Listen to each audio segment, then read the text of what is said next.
significado del término. Y vamos a ver qué es el laboralista Alfredo Ruprecht.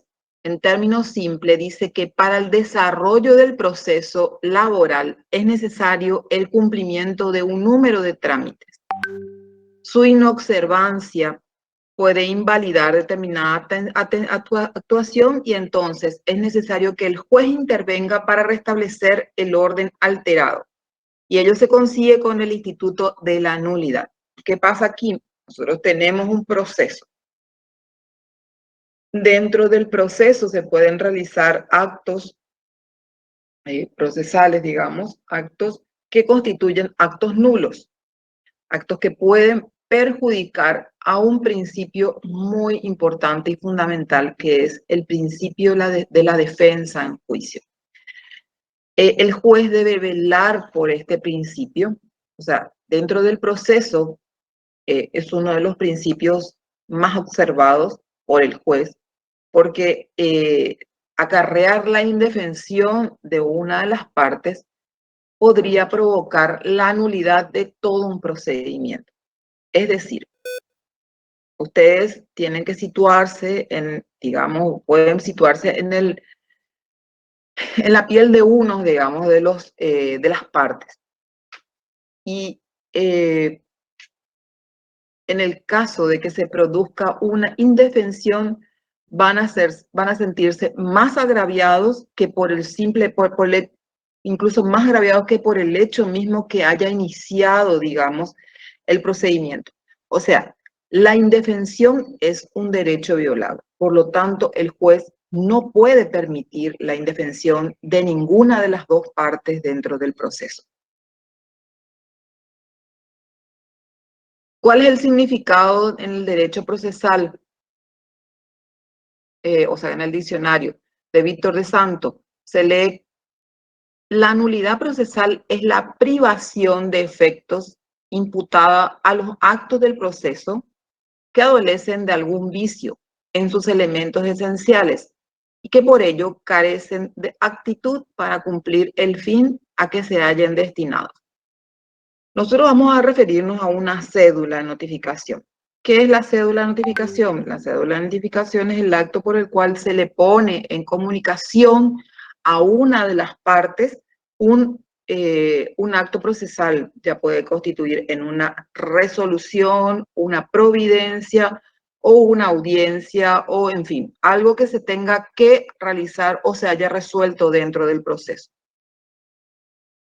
Esta notificación va a dar curso a que la otra parte pueda justamente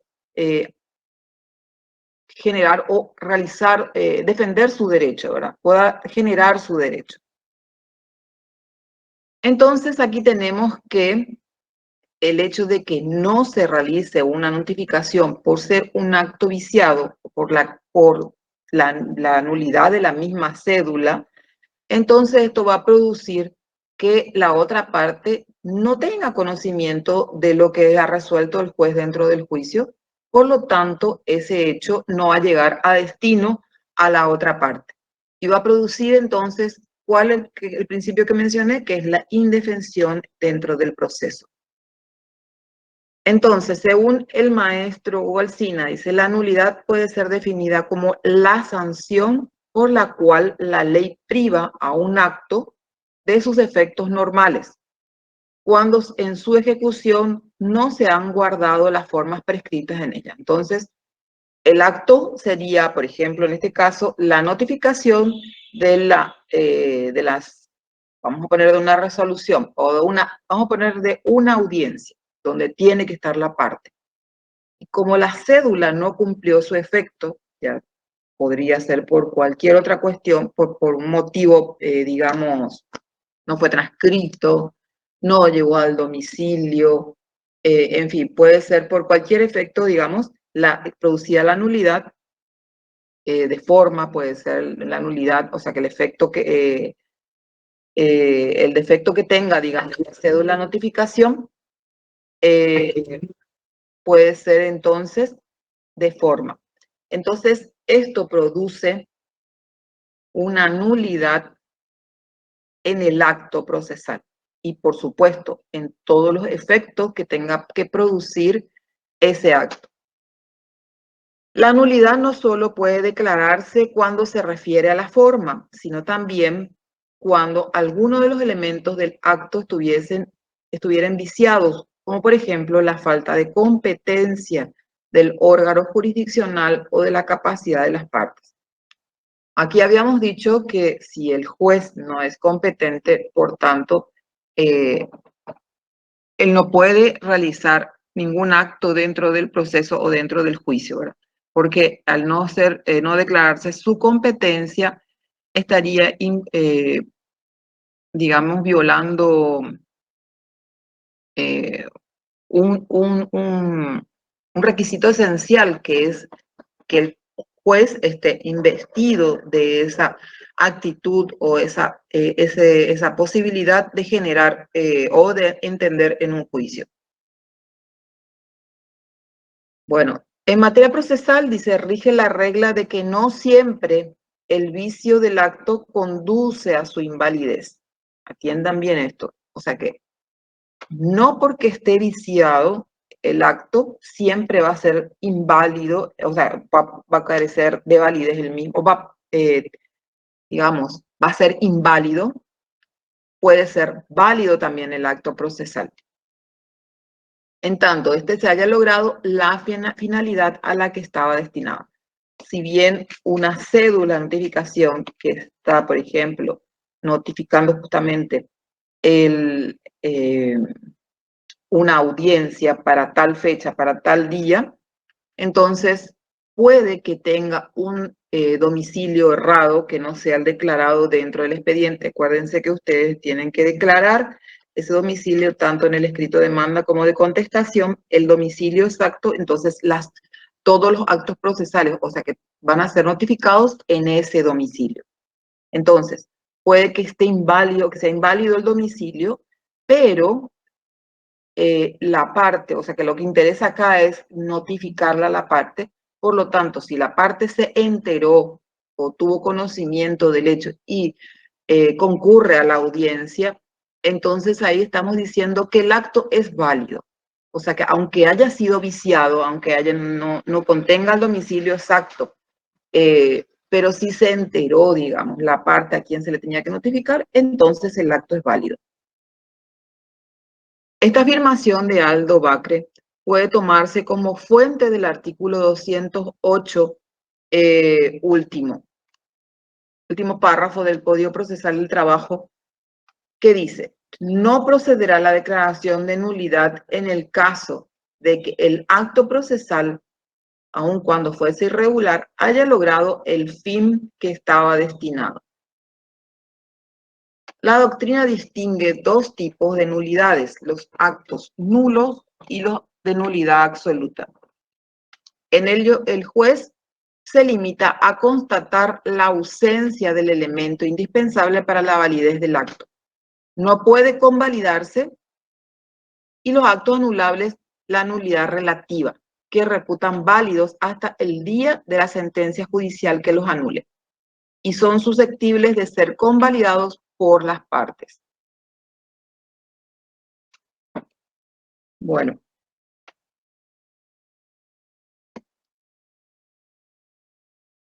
La declaración de nulidad puede ser declarada por el juez, de oficio o a petición de parte.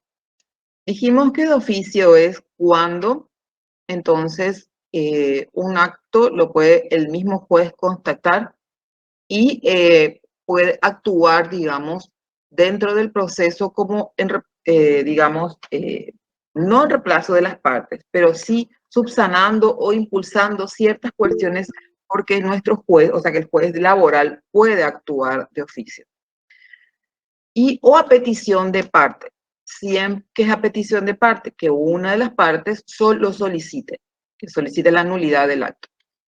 Siempre que hayan perjudicado la defensa o restringido la prueba. El artículo 204 habla de esto. A petición de parte, el perjuicio que sufrió la defensa debe ser cierto, concreto e irreparable. O sea, indicando las facultades, la defensa o pruebas de las que le habría sido privado. O sea, supongamos que no pudo realizar una de las audiencias o una absolución de posiciones, o supongamos que la audiencia de conciliación no fue notificada, digamos, que es una audiencia importante, no fue notificada, entonces el siguiente paso sería el ofrecimiento de pruebas. Por lo tanto, al no tener conocimiento de la audiencia de conciliación, tampoco tuvo conocimiento que 15 minutos posteriores estaría ofreciendo las pruebas. Por lo tanto, esto privaría o sea que provocaría la nulidad, digamos, del acto. ¿Por qué? Porque lo hubiera privado de la defensa en primer lugar, porque no ofreció las pruebas, de las pruebas y también, o sea, de todo lo demás que puede, incluso una sentencia favorable. Entonces, esto lo ve la parte que está afectada y puede entonces pedir la nulidad. Esto es a petición de parte. Si el juez observara entonces que una de estas nulidades se produjeron, por ejemplo, la indefensión, porque no se notificó donde tenía que realizarse la notificación, entonces el juez de oficio puede declarar la nulidad de su propio acto o del acto mismo, no de su acto, digamos. Va a declarar la nulidad de la cédula. Y por consecuencia, si se llevó a diligenciar un acto procesal a consecuencia de esa cédula, entonces sí anularía ese acto. No sé si estoy explicando bien, si entienden, porque es bastante importante la nulidad.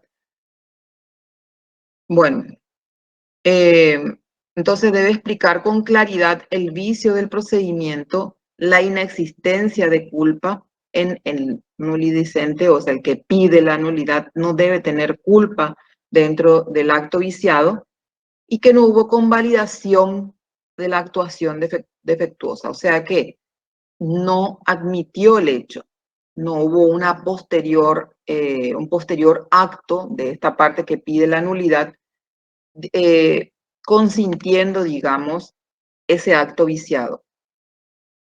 Esto puede ser, por ejemplo, posterior a la nulidad, o sea, por ejemplo, a la audiencia de conciliación que no fue notificada en el domicilio, entonces él, digamos, pida otra audiencia o pida una audiencia y digamos, realice un acto ignorando, digamos, el acto nulo, entonces con eso da validez al acto nulo, porque es posterior al acto nulo. Bueno, sostiene Hernán Casco Pagano que en cualquier supuesto en que se viole la garantía constitucional de la defensa en juicio, haya o no sanción expresa de nulidad, el juez debe declararla. Igual debe declarar la nulidad. La indefensión es la máxima nulidad que puede darse en un proceso.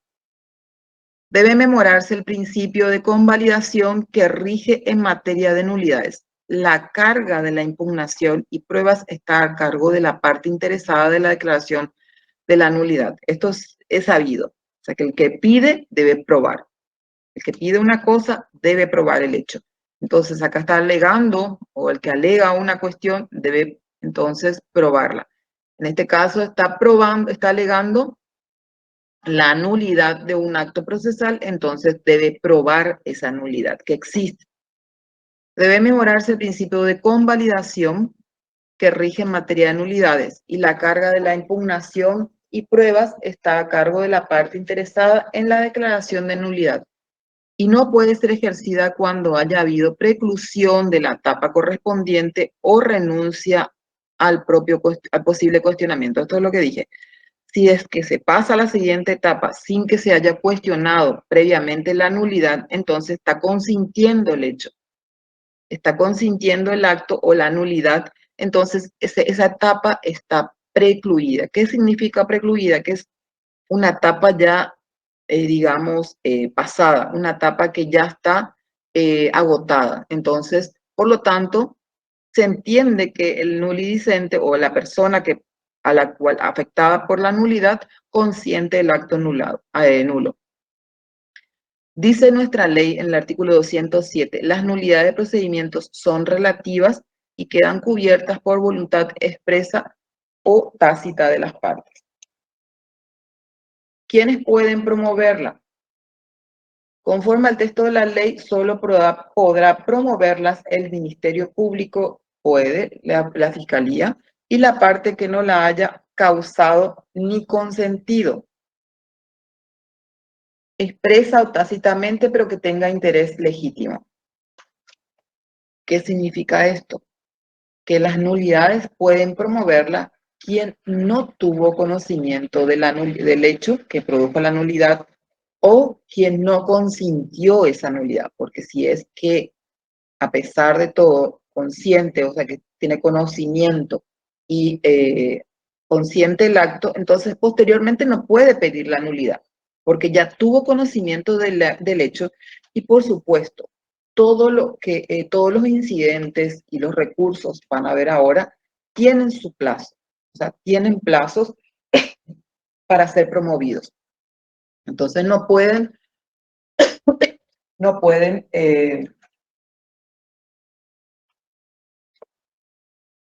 ser promovidos con consentimiento. Tiene que estar totalmente en indefensión. En cuanto a la petición de la declaración de nulidad por las partes, tener en cuenta el principio jurídico que la nulidad de un acto no puede ser invocada o pedida por quien contribuyó a su celebración o que hubiera renunciado expresa o tácitamente a diligencias o trámites instituidos en su interés. Puede alegarla aquel a quien la nulidad le perjudica, pero no aquel a quien beneficia, por supuesto. Un tercero que no es parte en el juicio no la puede invocar, alegar o solicitar aun cuando sea afectado por la nulidad. ¿Quién puede alegarla? Las partes. Dijimos que partes son actor y demandado, trabajador, empleador sería, pero no sus representantes, ni tampoco un tercero.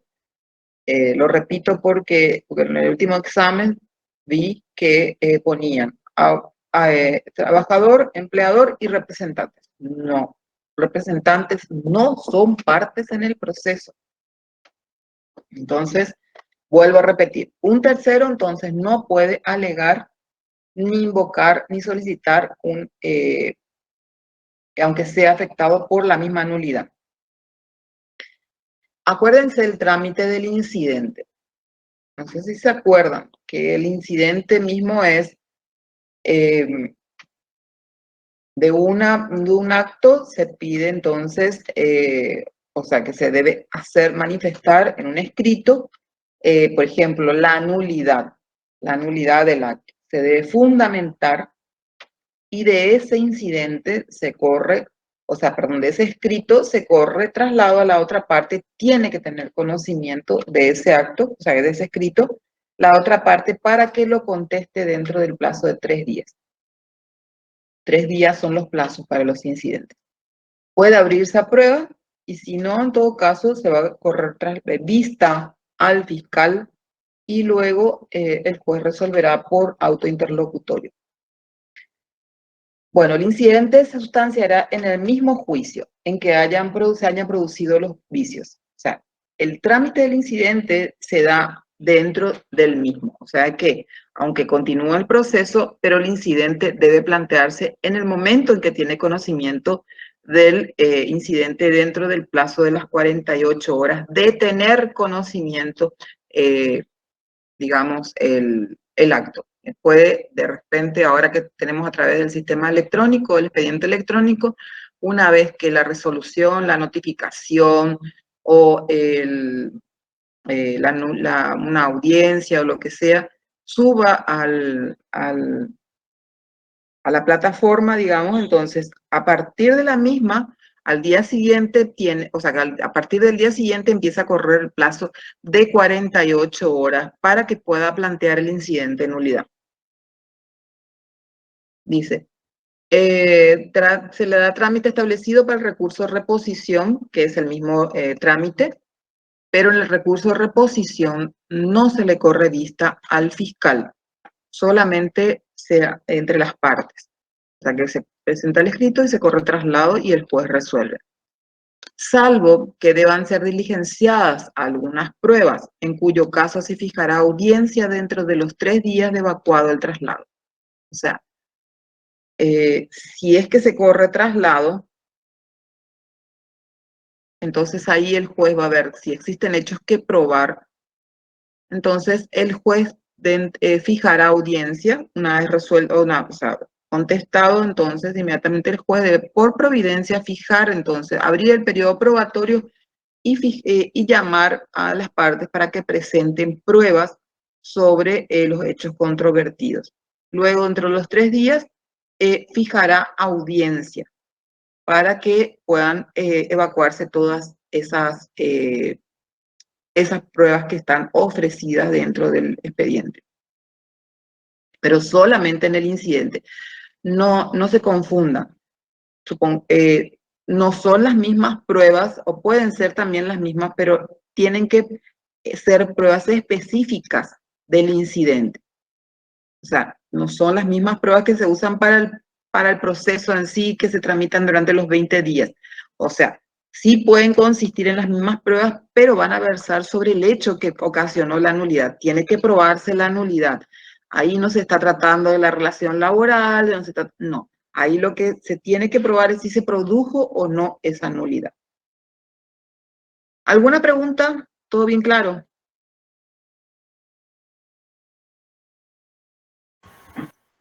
Profe, Sí. yo te quería preguntar, pero antes que termine nomás, no sé si ya va a terminar la lección de nulidad. Sí, Eduardo, decime nomás. El artículo 208 lo que quiero ubicarme un poco en el proceso, profe. Bueno, Nada ¿querés para... leer? Sí, no sé si te puedo leer yo. Lees otra vez. Sí, artículo 208. No procede la declaración de nulidad cuando se haya tenido conocimiento del acto viciado por intervención directa o posterior en el juicio. Ahí nos referimos a la parte, ¿verdad? Hasta ahí, ¿verdad? Sí, ahí es de la parte, porque el juez siempre va a observar las nulidades, o sea, que pueden, antes que pida la otra parte, incluso puede de oficio activar, o sea, que ya pedir la nulidad de ese acto. Sí. Sin haber hecho reclamación dentro del término de 48 horas. Ujú. ¿Cómo ahí me ubico yo? ¿A qué se refiere ese plazo de 48 horas, profe?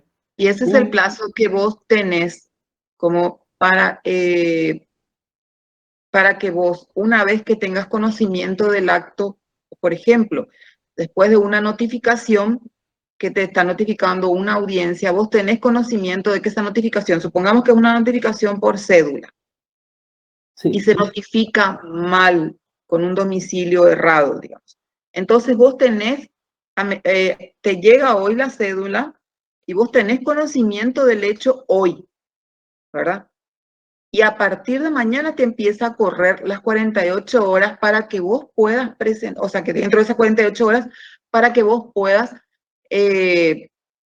presentar tu nulidad contra el acto viciado, que es la cédula. o sea, el incidente, sería un Claro, el incidente eso, ¿verdad? incidente. Exactamente, sí. Contado desde dicha intervención sería entonces desde que, Contados de conocimiento del acto. Entonces, como los plazos que empiezan a correr a partir del día siguiente, vos tenés hoy conocimiento de este hecho, entonces mañana ya te empieza a correr tu plazo para que vos puedas eh, presentar, digamos, esa nulidad. claro, claro. Y el último párrafo, profe, dice, tampoco en el caso de que el acto procesal, aun cuando fuere irregular, esa palabra irregular nomás lo que me llama también la atención, Uh-huh. haya logrado el fin a que está destinado, a que estaba destinado. O sea, ¿Qué podría dijimos, ser un acto irregular, profe, ahí en ese caso, en un proceso así? te voy a explicar. El otro día justamente estábamos viendo una nulidad, o sea, hace un tiempo ya, una nulidad de una cédula. Y te cuento, te relato más o menos el hecho. Era una cédula de notificación que no coincidía, digamos, con el domicilio que estaba declarado dentro del escrito de demanda y contestación. No era otro domicilio. Y el ujier notificador lleva la cédula de notificación y golpea justamente en un domicilio, no le atiende nadie, sale de esa casa y justo coincidentemente le pregunta a un señor si conoce a esa persona y si ese es su domicilio o no. Coincidentemente la persona a quien le pregunta era el destinatario, o sea, era a quien se le debía entregar la cédula. Y él dice, soy yo, a mí me tienen que entregar, pero ese no es mi domicilio. O sea, el hecho es irregular, el hecho está viciado, hay un acto viciado, ¿por qué? Porque no tenía el domicilio declarado dentro de la demanda. Entonces, el hecho está viciado. Pero, ¿qué pasa? Lo recibió la persona que tenía que, o sea, la persona que tenía que recibir. Entonces, se cumplió el efecto. O sea, esa persona recibió la cédula y se enteró del contenido de la cédula. Entonces, ¿cumple o no su objetivo? Cumple, ¿verdad? O sea, no tendría por qué haber cuestionado si él mismo declara que él recibió la cédula. Ustedes saben que cuando se hace una cédula en el domicilio, una cédula, o sea, una notificación por cédula, el ujier labra un acta de todas las cuestiones o todo lo que constató, digamos, para poder entregar la cédula de notificación. A veces se entrega y dice domicilio cerrado, nadie me atendió, paso a adherir a pasar la cédula por debajo de la puerta o adherir en la puerta, nota de aviso, en fin. O sea, debe declarar justamente al labrar un acta detrás de su cédula y declarar absolutamente todo. Y eso también hizo que no encontró a nadie en el domicilio declarado, pero este señor por casualidad recibió la cédula. Entonces, es un acto viciado, pero está convalidado. Puede plantear la nulidad, ¿por qué? Porque el hecho está, pues ya es una estrategia nomás del abogado que no tuvo resultado, ¿por qué? Porque el acta del ujier constata los hechos. Entonces se constata que sí recibió la cédula. Y pudo haber firmado también o nada, ¿verdad? Pero se identificó esta persona como el que estaba el destinatario. Perfecto, profe. Y último, por mi parte, profe. Sí, Este sí, artículo 205 sí. solo podrá promoverse dicha nulidad, dice, Uh-huh. coma, el Ministerio Público o la parte que no haya causado ni consentido expreso tácitamente, dice, pero que Sí. tenga interés legítimo en ello. Lo que me llama la atención es el Ministerio Público, ¿cómo sería? ¿Cómo se daría el Ministerio Público? Te voy a decir que nunca se da el caso de que el Ministerio Público impulse de oficio una noticia, porque no está o sea, que se le corre traslado de ciertas cuestiones, vista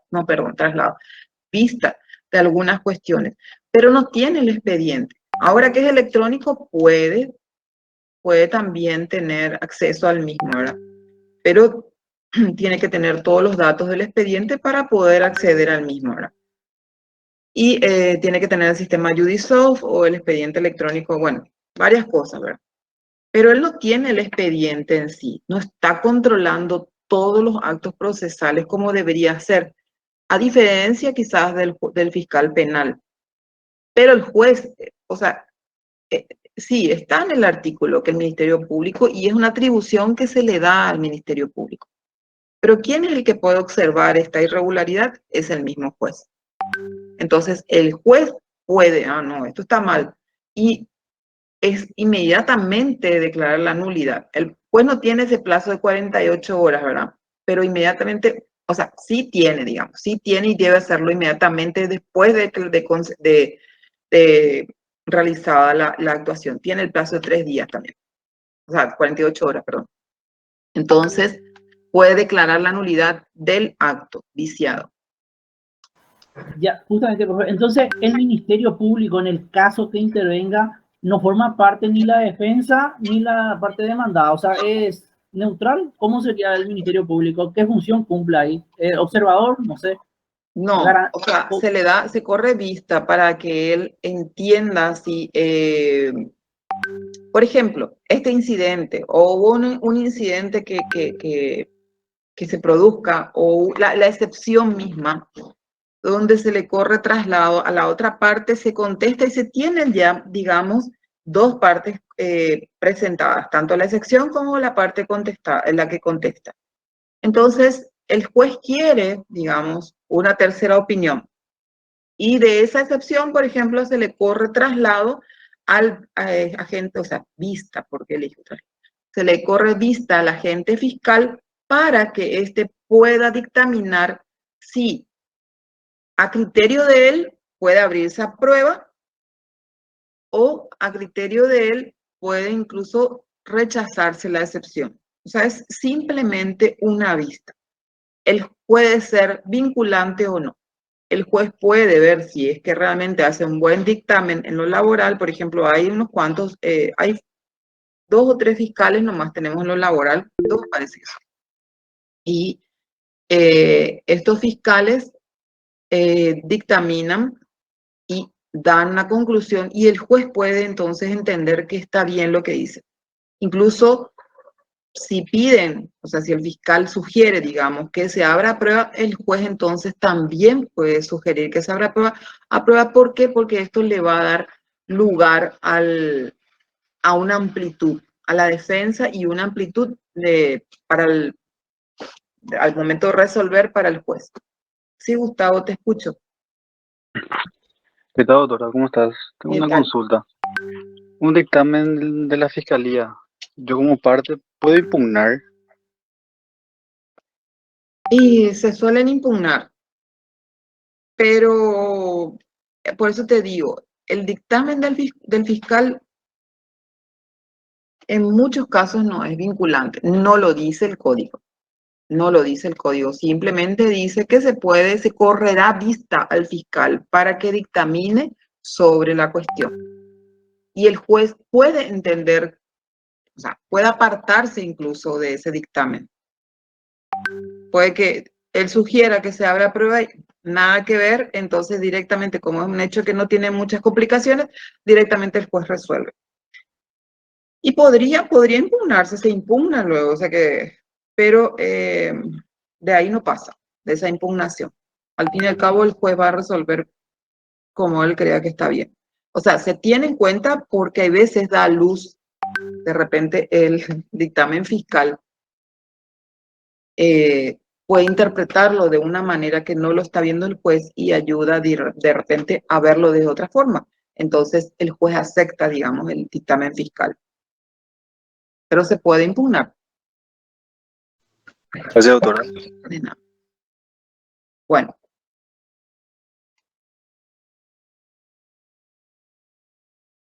Ay.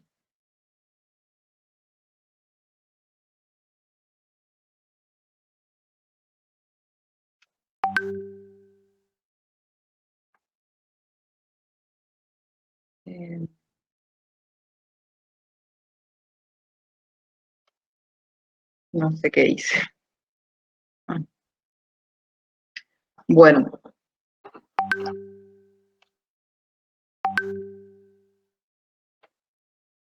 El escrito que deduce el incidente incluirá como contenido, entre otros, el vicio existente, el interés, el perjuicio sufrido y la ausencia de culpa, y que la actuación no fue consentida, indicándose la fecha en que se tomó conocimiento del acto viciado y también se ofrecerán las pruebas. Esto es dentro de la sustanciación del incidente. El plazo para deducir el incidente es de 48 horas y corre desde que se tuvo conocimiento del acto irregular. Eso está en el artículo 208. Pero como tenemos que los plazos empiezan a correr al día siguiente, entonces, o sea, hoy se tiene conocimiento y mañana empieza a corrernos el plazo. Hecha la presentación, el juez analizará el cumplimiento de los recaudos legales, de lo que está mencionando, digamos, la parte, y si es manifiestamente improcedente, puede rechazarlo inmediatamente. Ocurre con frecuencia que se plantean nulidades de procedimiento con ánimo dilatorio y se tramitará esa cuestión que yo les dije podría ser con ánimo dilatorio porque en el caso, el ejemplo que les di, ¿por qué? Porque él tuvo conocimiento del hecho. Entonces, al tener conocimiento del hecho, o sea, que al recibir él mismo la notificación, entonces sí surtió efectos porque se enteró del hecho o del acto o de la audiencia, no sé qué sería. Entonces, se entiende que podría ser meramente dilatoria. ¿Por qué? Porque ya no hay necesidad, digamos, de plantear una nulidad. El incidente de nulidad se dará traslado a la otra parte por el término de 3 días. La contestación deberá ofrecer las pruebas de que intente valerse, o sea que ya dentro de la misma contestación, y el traslado se notificará por cédula o personalmente. Existiendo pruebas a ser diligenciadas, previamente admitidas, el juez señalará las audiencias necesarias dentro de los 3 días de evacuado el traslado. Contestado el traslado, vencido el plazo para hacerlo, si las partes no ofrecieron pruebas, si no fuere ordenado de oficio, una vez diligenciadas las pruebas, el juez dictará resolución. Ese es el trámite. Entonces, si es que hay pruebas, o sea que tienen el plazo para contestar dentro del término de 3 días del incidente de nulidad, luego se abrirá pruebas si es que considera el juez y si no, dictaminará, resolverá por autointerlocutorio.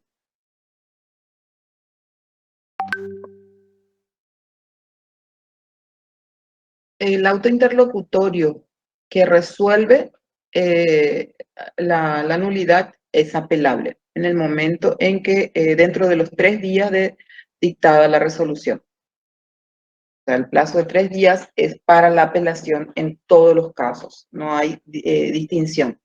Y para que proceda entonces, la apelación debe hacerla una vez notificada la resolución.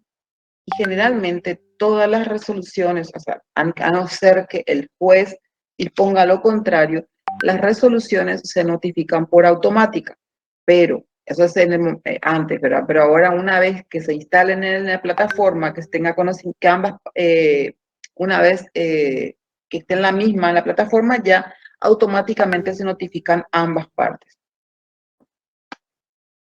Bueno, caso en que no procede la declaración de la nulidad. El Código Procesal prevé 2 situaciones en las que no es procedente la declaración de nulidad. Cuando el interesado tuvo conocimiento del acto viciado y por su intervención directa o posterior en el juicio y no formuló las reclamaciones dentro del plazo de 48 contadas desde el día de dicha intervención. O sea, planteada la nulidad, perdón, producida la nulidad del acto, entonces, por ejemplo, la cédula de notificación, vamos a referirnos, entonces, inmediatamente, dentro de las 48 horas, tenía que plantear la nulidad en la parte que perjudicada, ¿verdad? Que no tuvo conocimiento. Si no lo realizó dentro de las 48 horas, entonces se tiene que consintió el hecho y ya no puede más reclamar la nulidad de la actuación. En caso contrario, la irregularidad del acto queda cubierta, dice, por el consentimiento tácito de la parte. ¿Por qué? Porque no generó ningún recurso. O sea, no reclamó en el momento que tenía que reclamar. Y con eso se demuestra que hay un consentimiento de la parte. La nulidad entonces quedará convalidada porque vencido el plazo, que es de 48 horas de impugnación, entrará a regir el principio de preclusión procesal que impide retrogradar el proceso. O sea que ya no podemos volver. Cuando se encuentra precluida una etapa, jamás podemos retroceder. Dijimos que, por ejemplo, la etapa de la conciliación, cuando se realiza en forma, para poder pasar, digamos, a la siguiente etapa, que es la etapa de ofrecimiento de pruebas, la misma entonces se encuentra precluida. La etapa de conciliación se encuentra precluida.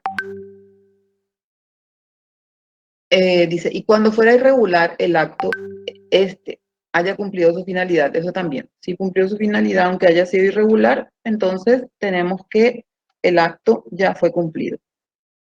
Otra cuestión sería en materia de las nulidades procesales, campea el principio de la instrumentalidad, mediante el cual se considera que las formas procesales no constituyen un fin en sí mismas, sino que por su razón de ser o finalidad consiste en garantizar la defensa en juicio. Por lo que solo se sanciona con nulidad el acto que no ha logrado la finalidad a que estaba destinado, pues el acto, aunque irregular, si cumplía su objetivo, no estará declarado nulo. Es solamente por las nulidades, digamos, el principio de instrumentalidad habla que simplemente se refiere a las formas procesales y que si se cumple con, digamos, con el objetivo, entonces esa formalidad procesal no tiene sentido de ser, o sea que ya no produce una nulidad en sí. Prohibición de las partes.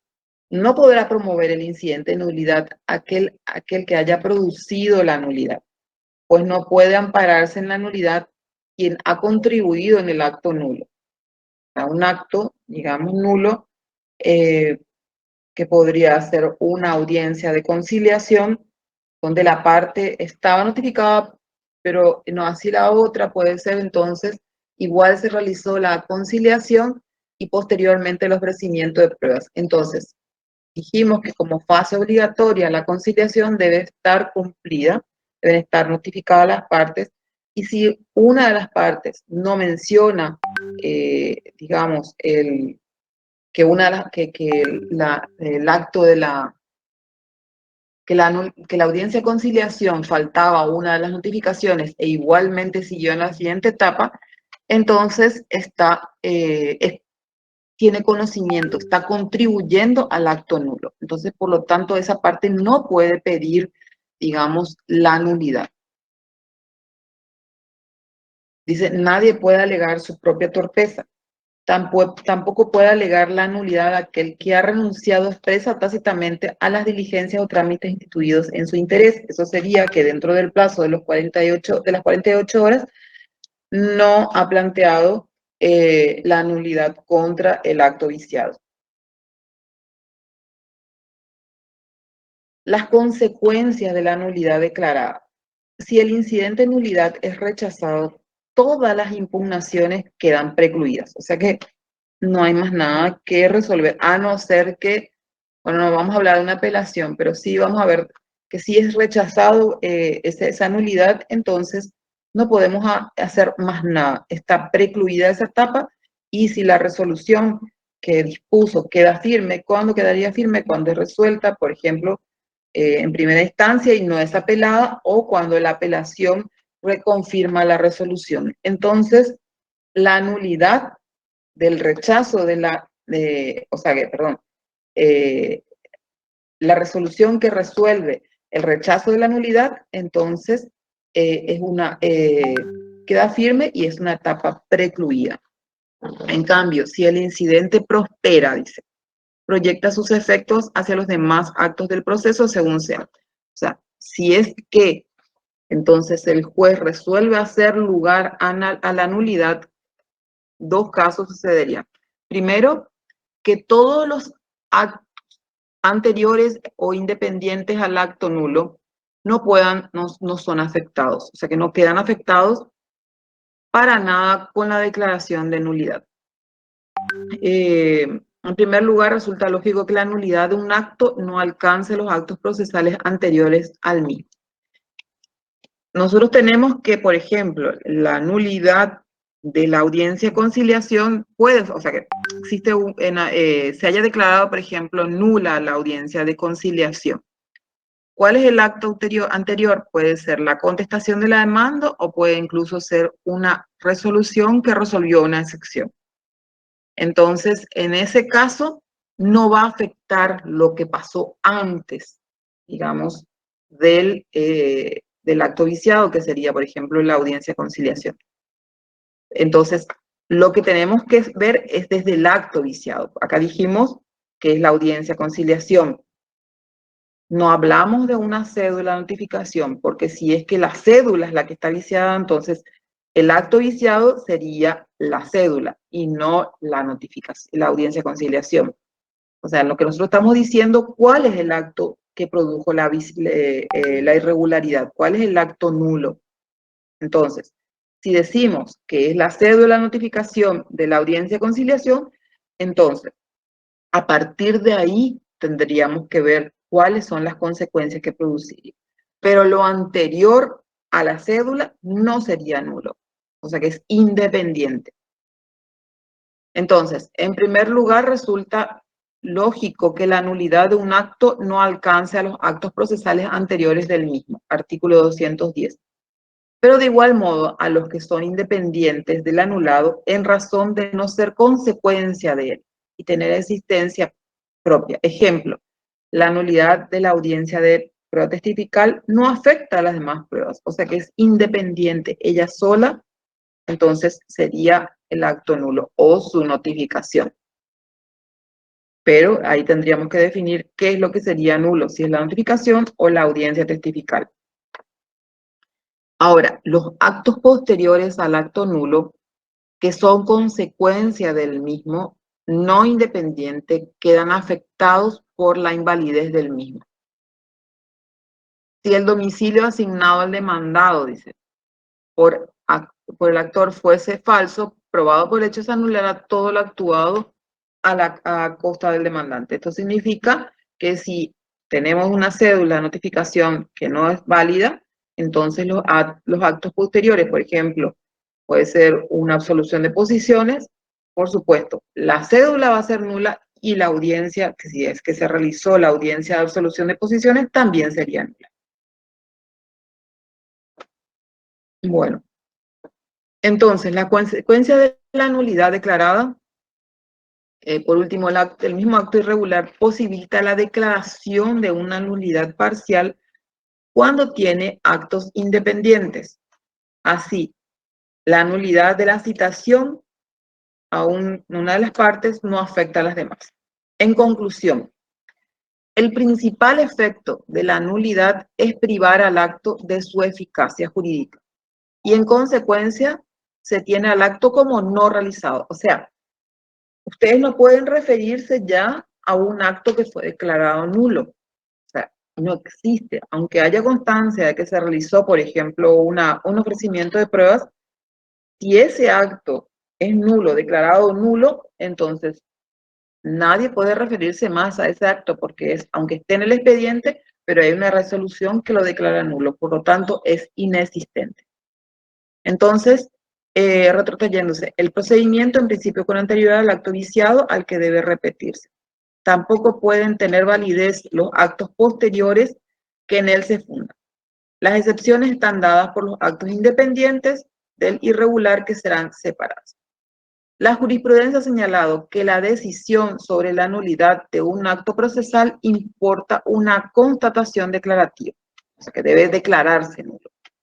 El momento en que ocurre el vicio es el determinante del efecto retroactivo de la nulidad, de modo que el acto viciado se tiene por ineficaz desde su origen, no existe más. Bueno.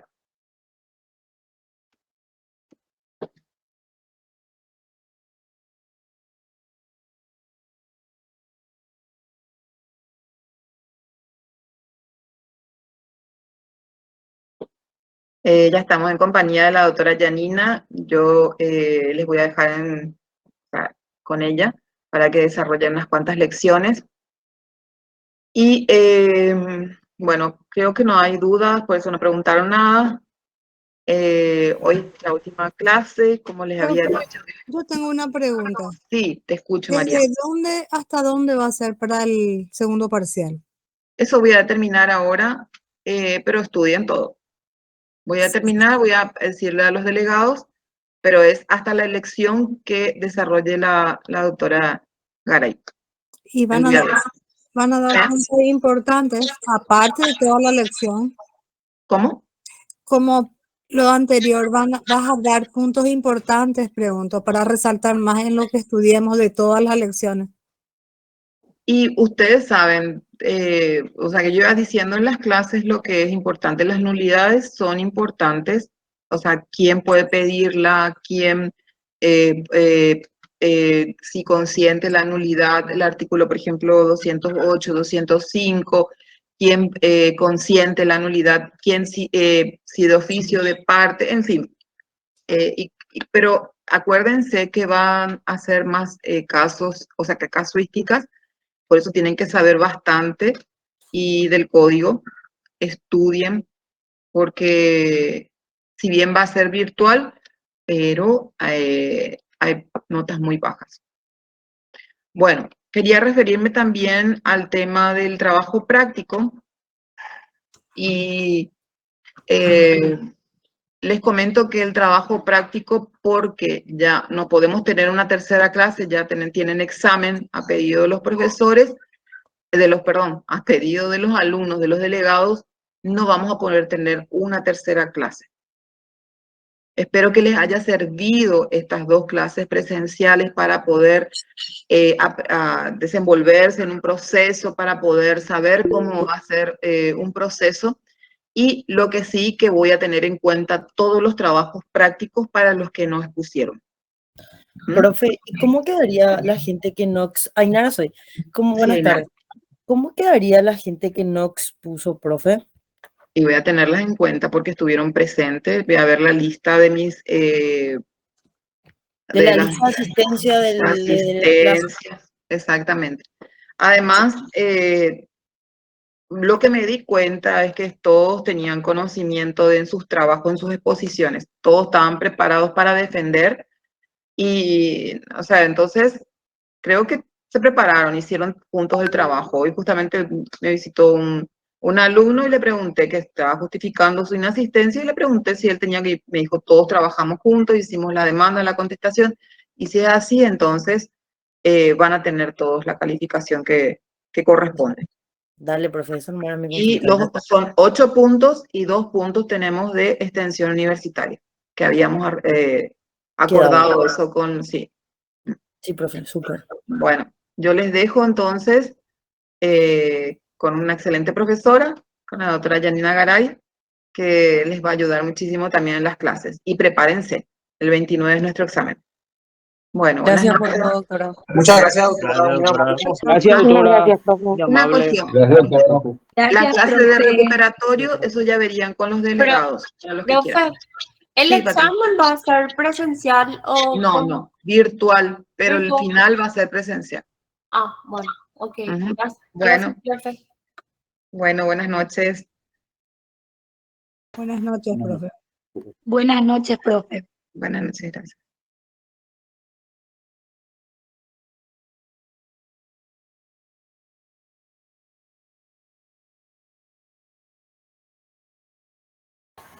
Tu micrófono, profe. Profe, Yanni, tu micrófono.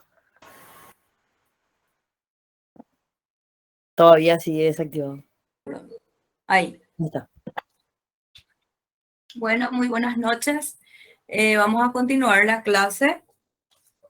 En la siguiente lección, que es la terminación de los juicios. Voy a compartir el PowerPoint.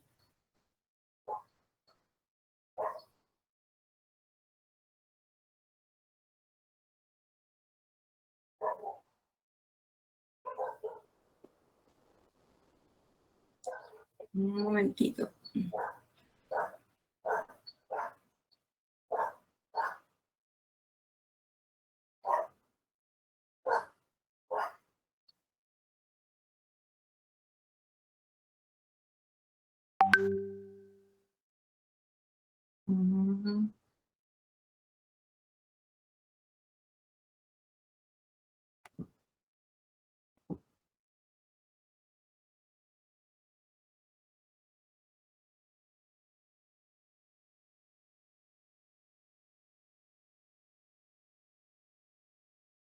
Ahí pueden ver el PowerPoint. Sí, doctora. Sí, Ok. Bueno, vamos a continuar entonces con la lección 22, que es sobre la terminación de los juicios. En el proceso laboral existen varias formas de terminación del juicio. Es decir, que no solamente un juicio laboral puede terminar a través de una sentencia definitiva, sino que a través de ciertos actos que están establecidos en el Código Procesal Laboral. Y que vamos a hablar ahora de cada uno de ellos. Una de las formas también de la terminación de los juicios es el llamado allanamiento. ¿Qué es el allanamiento? La ley establece el allanamiento. La ley establece ciertos requisitos del escrito inicial de la demanda, que incluye la exposición precisa de los hechos y el derecho en que se funda cada acción. Es decir, que cuando se realiza, cuando se presenta una demanda, el trabajador manifiesta circunstancialmente los hechos y el derecho de lo que pretende, de la pretensión de su demanda. El demandado cita y emplazado para contestarla acaba de admitir o negar cada hecho alegado por el accionante conforme al 115 de lo que ya dieron con la doctora Sandra. Ahora bien, la admisión de los hechos alegados por el actor en ese momento procesal es el allanamiento o aceptación. Si el allanamiento es total, concluye el juicio. Nada impide que la parte demandada se allane expresamente a los términos de la demanda en otra etapa más avanzada del juicio. Es decir, cuando se inicia una demanda y la parte demandada al contestar la demanda se allana, puede existir dos tipos de allanamiento. El allanamiento puede ser en forma total. El allanamiento en forma total es cuando la parte demandada se allana a cada uno de los puntos alegados por el trabajador. Como también podría ser que se allane en ciertos hechos alegados por el actor nada más. Si el allanamiento de la parte demandada es total, entonces el juicio termina, la cuestión se declara de puro derecho y ya se dicta sentencia definitiva. Y en el caso de que la parte demandada se allane en forma parcial, va a seguir el curso del juicio con respecto a los hechos que el demandado no se allanó al contestar la demanda. Con el tema del allanamiento, esto puede ocurrir no solamente al contestar la demanda, sino también durante la tramitación del juicio. Entonces, esta es una forma de terminación del juicio, que es el denominado o el llamado allanamiento. La sentencia, dice, constituye el acto normal que pone fin al juicio, que es, si es que el juicio concluye, termina con una sentencia, que es lo normal cuando se inicia un juicio. A través de la sentencia, el magistrado resuelve todo en parte una causa, pero existen otros actos que producen el mismo, que es uno de ellos el allanamiento. Dice, varios de esos modos de terminación constituyen manifestación expresa de voluntad de las partes. El allanamiento, el desistimiento del derecho y el del procedimiento, la transacción, la conciliación, la caducidad o prevención. También algunas excepciones pueden llevar al finiquito. Exceptuando el desistimiento del procedimiento, los restantes pueden lograr la conclusión. Es necesario que consten en resolución judicial. Le hago una pregunta a la clase. Las excepciones establecidas en el Código Procesal Laboral, el Código Laboral, ya fue desarrollada. Y le hago una pregunta porque podría ser pregunta de examen. ¿Cuál es una de las excepciones que ponen fin al juicio? Una de las excepciones de previo y especial pronunciamiento que ponen fin al juicio. Vamos a ver si alguien me responde.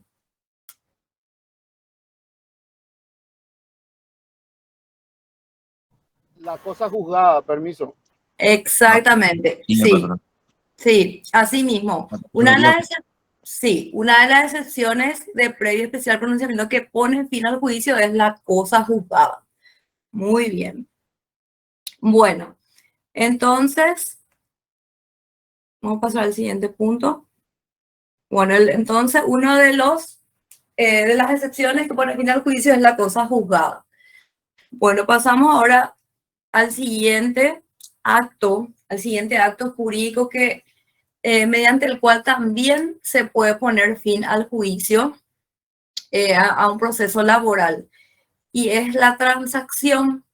La transacción, que es un acto jurídico bilateral. ¿Por qué bilateral? Porque es entre la parte actora y entre la parte demandada, es decir, trabajador-empleador. Siempre es trabajador y empleador porque el trabajador y empleador son quienes son partes dentro de un proceso laboral. Eso tienen que tener bien en claro porque se confundieron mucho al momento de desarrollar el examen, que fue objeto de pregunta. Entonces, ¿quiénes son partes en un juicio? Parte actora y parte demandada. Entonces, el siguiente, o sea, la otra forma de determinar, o el otro método de determinar un proceso laboral es la transacción a través de un acto bilateral mediante el cual las partes, parte actora y demandada, vuelvo a repetir, haciéndose concesiones recíprocas, extinguen obligaciones litigiosas o dudosas. Es una de las formas de extinción de las obligaciones, la transacción.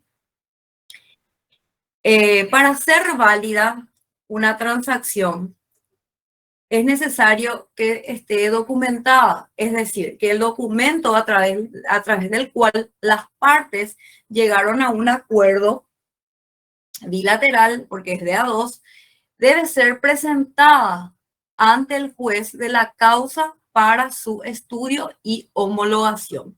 Es decir, cuando se realiza una transacción entre las partes, eso debe ser presentado al juez, el juez va a estudiar y si le parece que existe motivo suficiente para hacer lugar, entonces va a homologar ese acuerdo y va a poner fin al juicio.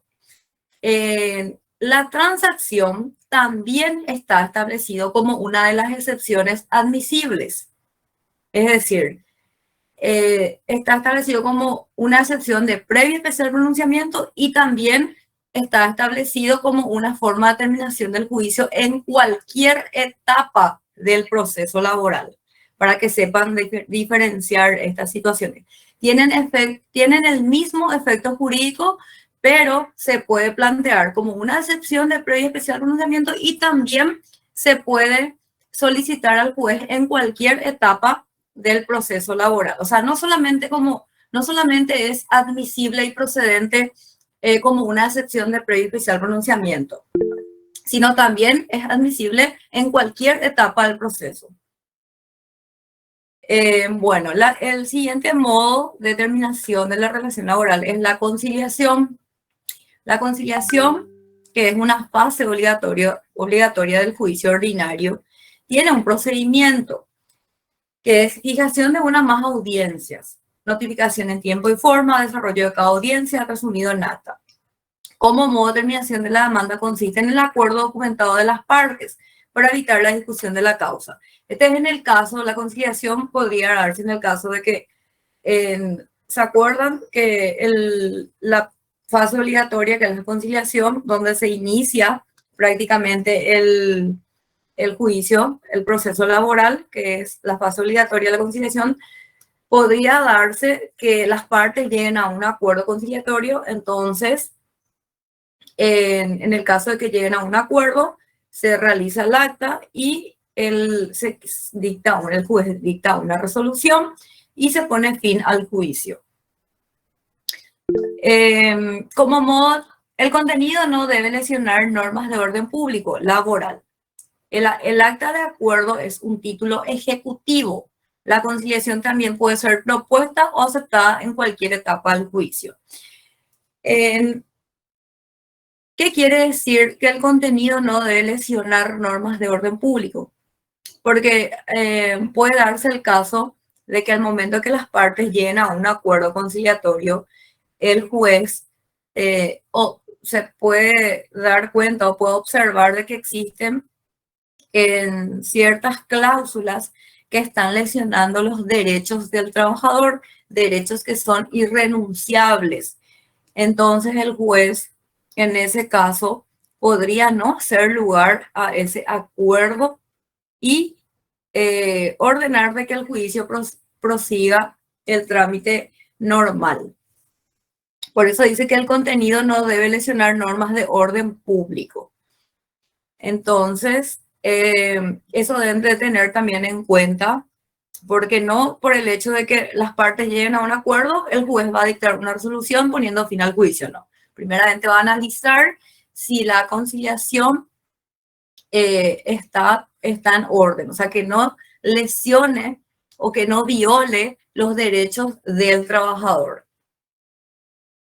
El acta del acuerdo es un título ejecutivo. ¿Qué quiere decir? Que una vez que las partes, en el caso de que el juez haga lugar a la conciliación y la conciliación consta en la conciliación están establecidas ciertas cláusulas en donde la parte demandada, por ejemplo, se obliga a pagar al trabajador cierta cantidad de suma de dinero por 10 meses. Entonces, ese acuerdo conciliatorio va a estar supeditado a 10 meses. Y en el caso de que la parte demandada no cumpla con eso, o sea, no cumpla con ese pacto que hizo, con ese acuerdo que hizo con el trabajador, y en el tercer mes deja de pagar su obligación, entonces ese acuerdo en que llegaron las partes, ese acuerdo de pago, sirve como un título ejecutivo para el trabajador. Es decir, que ante el incumplimiento de esa conciliación, ¿qué es lo que puede hacer el trabajador con eso?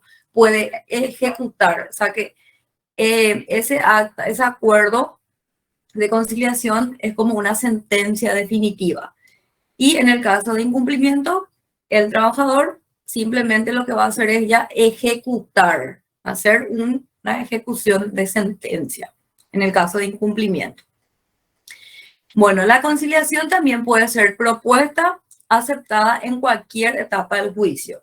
Es decir, que no solamente en la audiencia de conciliación, que es la fase obligatoria del proceso laboral, no solamente en ese momento procesal las partes pueden llegar a un acuerdo. O sea, no significa que si en ese momento en donde se fijó audiencia para la audiencia de conciliación, si en ese momento las partes no llegaron a un acuerdo, no significa que durante el proceso, el proceso laboral, no pueden llegar a un acuerdo, no.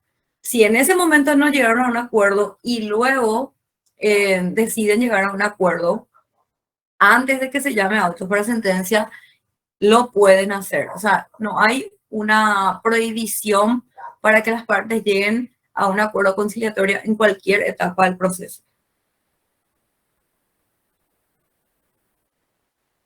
Doctora, permiso. Sí, sí.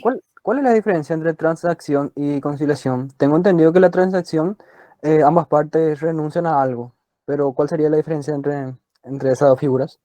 Sí, que la transacción es un acuerdo extrajudicial en donde las partes realizan un contrato un contrato extrajudicial y, por ejemplo, un contrato extrajudicial en donde se establecen condiciones recíprocas. Es decir, de que el trabajador, por ejemplo, le debe cierta cantidad de dinero al empleador. Entonces, el trabajador hace reconocimiento expreso en ese contrato de que él adeuda al empleador cierta cantidad de dinero. Y el empleador acepta también que le debe al trabajador un monto X por los haberes laborales. Entonces, como el trabajador está en deuda con el empleador, ya sea porque hizo un adelanto de sueldo, porque le hizo un préstamo durante la relación laboral, entonces, ¿qué es lo que hacen? Hacen concesiones recíprocas. El trabajador dice que deja esa plata que él tiene, que esa deuda que él tiene con el empleador, deja a favor de él por la deuda también que el demandado tiene con el trabajador.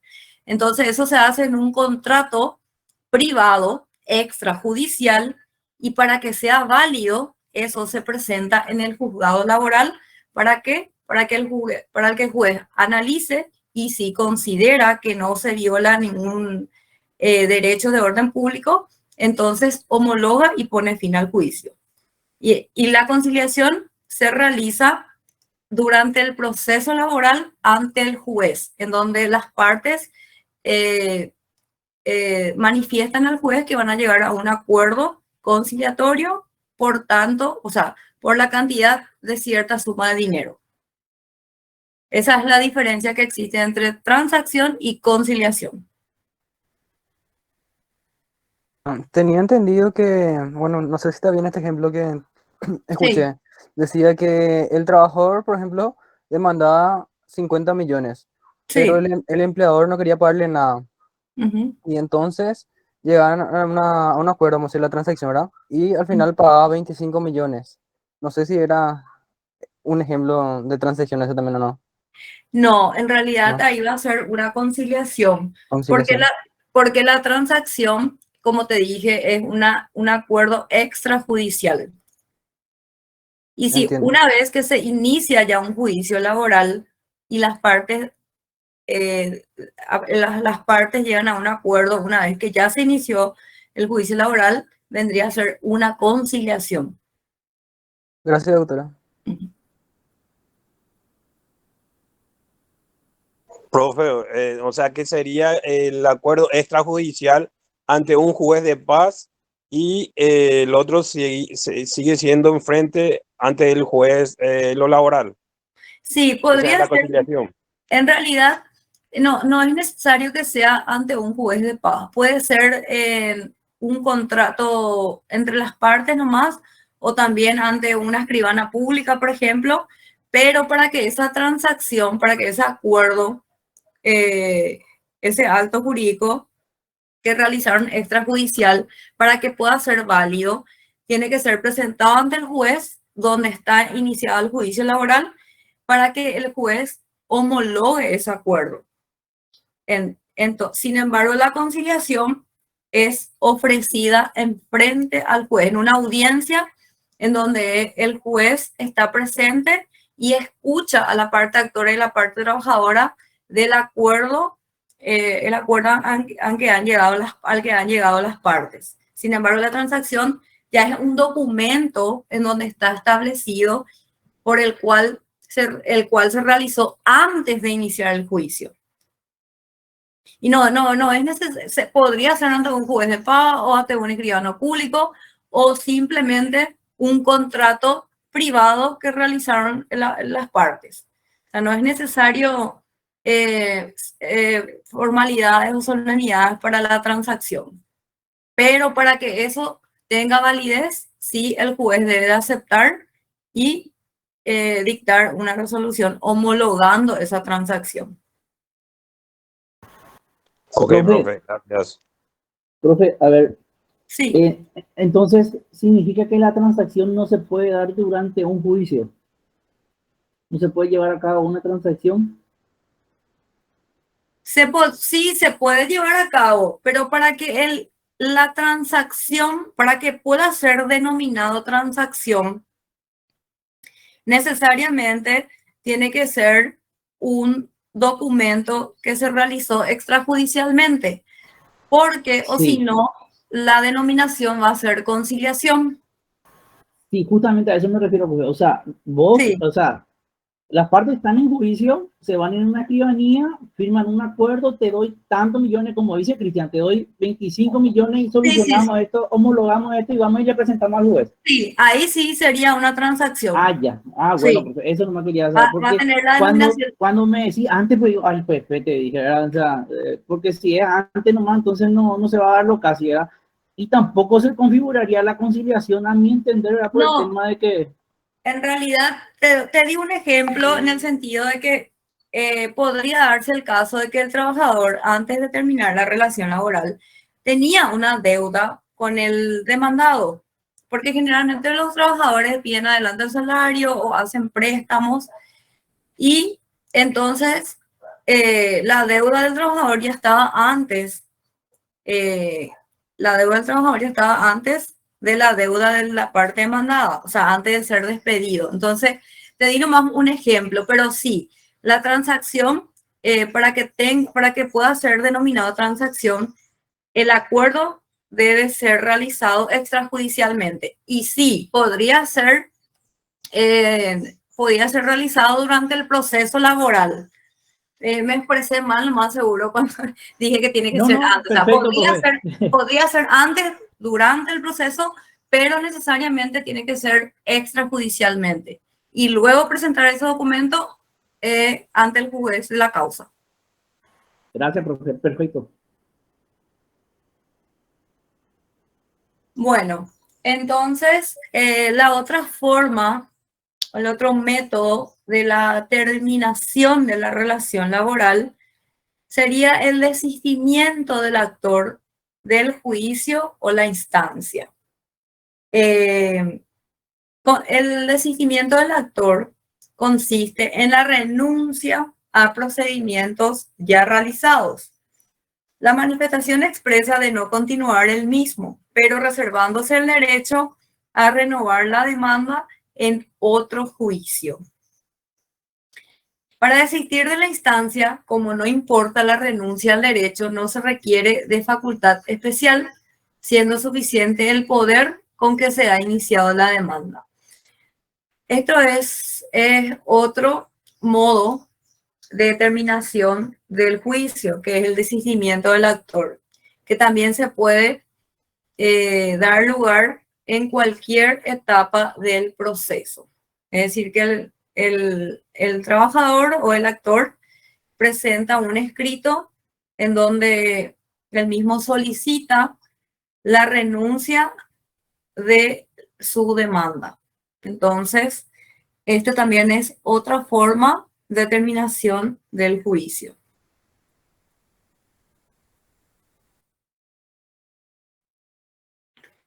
Bueno, requisitos para su validez. Para la validez del desistimiento del procedimiento no se requiere la conformidad del demandado antes de trabada la litis. Es decir, que si el actor quiere desistir del procedimiento antes de que conteste la parte demandada, porque una vez que se contesta la demanda recién se traba la litis. Entonces, antes de que la parte demandada conteste la demanda, el actor puede desistir sin el consentimiento de la parte demandada. Es decir, que antes de que se trabe la litis, si el actor solicita el desistimiento, el juez va a dictar una resolución en donde va a tener por desistido el derecho del actor en cuanto al procedimiento. Bueno, después de trabada la litis, en cualquier estado de la causa anterior a la sentencia, antes de la sentencia, el actor podrá desistir del juicio, total o parcialmente, requiriendo para el efecto la conformidad del demandado.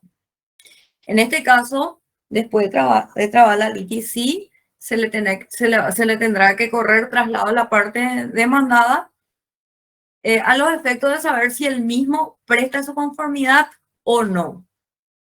Se le va a correr traslado, se le tiene que notificar por cédula o personalmente.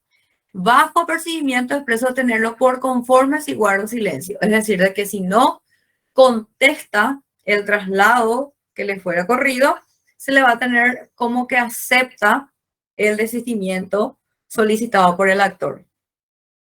En el caso de que medie oposición, el desistimiento será imposible y procederá al trámite de la causa. Es decir, que si la parte demandada no acepta lo solicitado por el actor, el trámite de la causa va a seguir.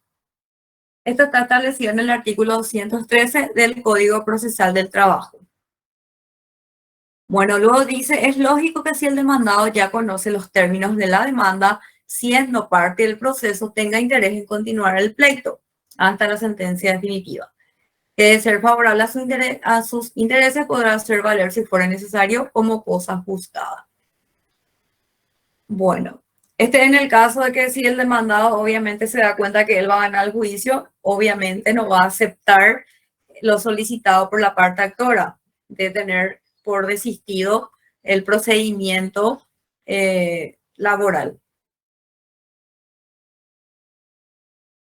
Entonces, acá es muy simple. Para que tenga validez el pedido de desistimiento del procedimiento por la parte trabajadora, antes de trabar la litis, no es necesario correrle traslado a la parte demandada para que el mismo preste su conformidad. Sin embargo, una vez que se traba la litis, sí ya es necesario realizar el correspondiente traslado a los efectos de saber si presta o no su conformidad.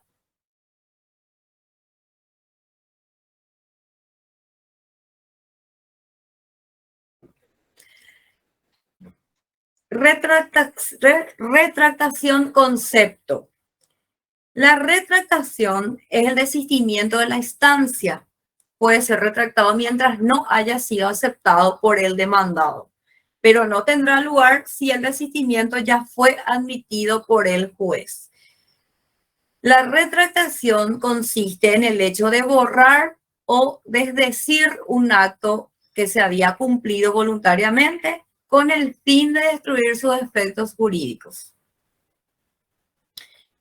Es decir, en el caso de que el actor se arrepienta de haber solicitado el desistimiento, o sea, que podría darse esta situación de que el trabajador se arrepienta.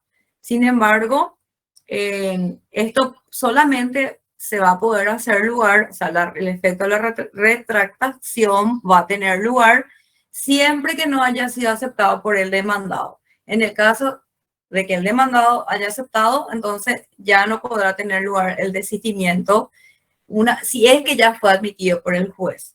Efecto. Los efectos. Admitido el desistimiento, queda sin efecto todos los actos del procedimiento. Entonces, se tendrá por no sucedida la interrupción de la prescripción y cesarán los intereses moratorios. Deberá ordenarse el levantamiento de las medidas precautorias dispuestas. Y el juez debe disponer la extinción del proceso y el archivo de las actuaciones e imponer las costas en la forma que corresponda.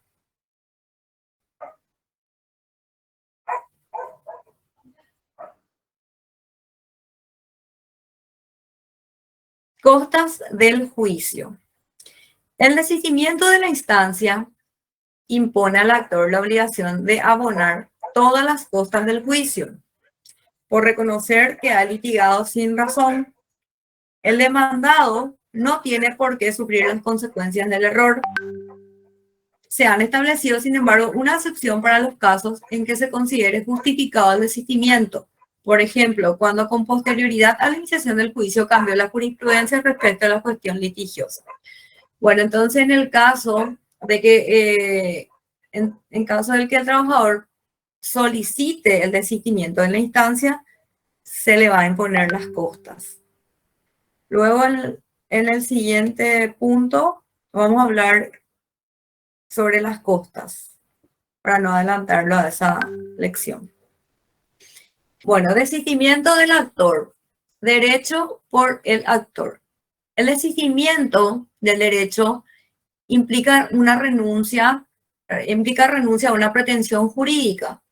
El desistimiento o renuncia puede ser el derecho, que es sobre el fondo, siendo su principal efecto o resultado la imposibilidad de iniciar otro juicio para reclamar la misma cosa demandada. Hace rato hablamos de lo que es el desistimiento del procedimiento. Entonces, ¿cuál es la diferencia que existe entre el desistimiento del procedimiento y el desistimiento del derecho?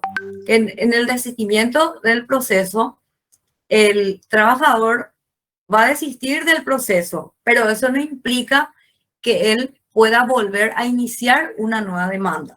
Sin embargo, en el desistimiento del derecho, en este caso, el trabajador ya no, una vez que solicita el desistimiento del derecho, ya no va a poder iniciar otro juicio para poder reclamar la cosa, o sea, para poder reclamar su derecho. ¿Por qué? Porque justamente está, el nombre es claro, desistimiento del derecho. O sea que una vez que solicita el desistimiento del derecho, ya no va a poder volver a demandar.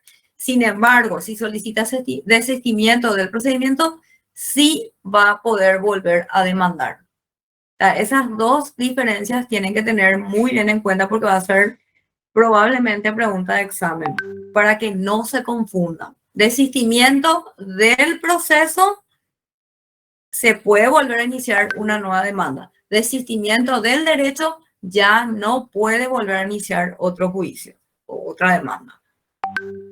Bueno, entonces, el desistimiento o renuncia puede ser el derecho sobre el fondo, siendo su principal efecto o resultado la imposibilidad de iniciar otro juicio para reclamar la misma cosa.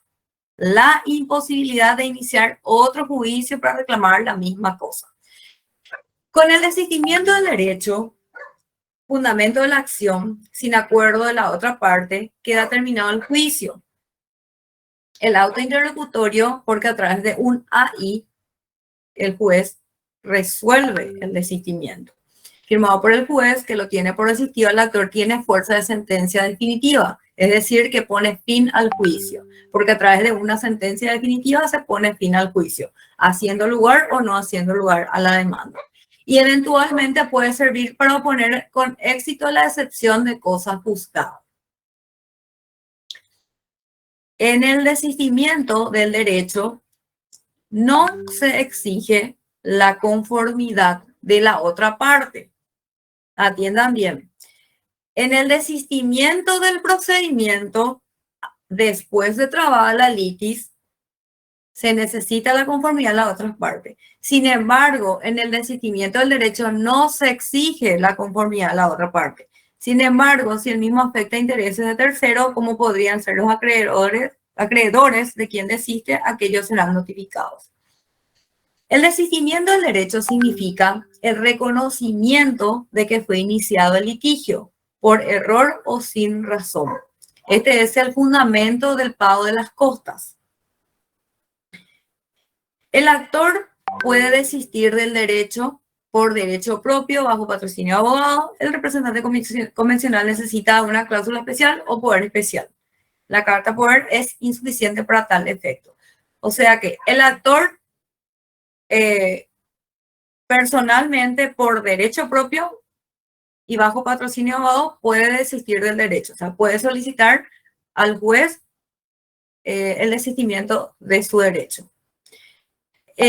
También el desistimiento del derecho se puede realizar a través de su representante convencional, es decir, a través de su abogado. Pero sin embargo, para que eso sea procedente, el profesional necesita de un poder especial con una cláusula especial, o sea, de un poder general con cláusula especial o de un poder especial. La carta poder es insuficiente para tal efecto. Es decir, que si un abogado solicita en representación del actor el desistimiento del derecho a través de una carta, es insuficiente, o sea, no va a ser procedente.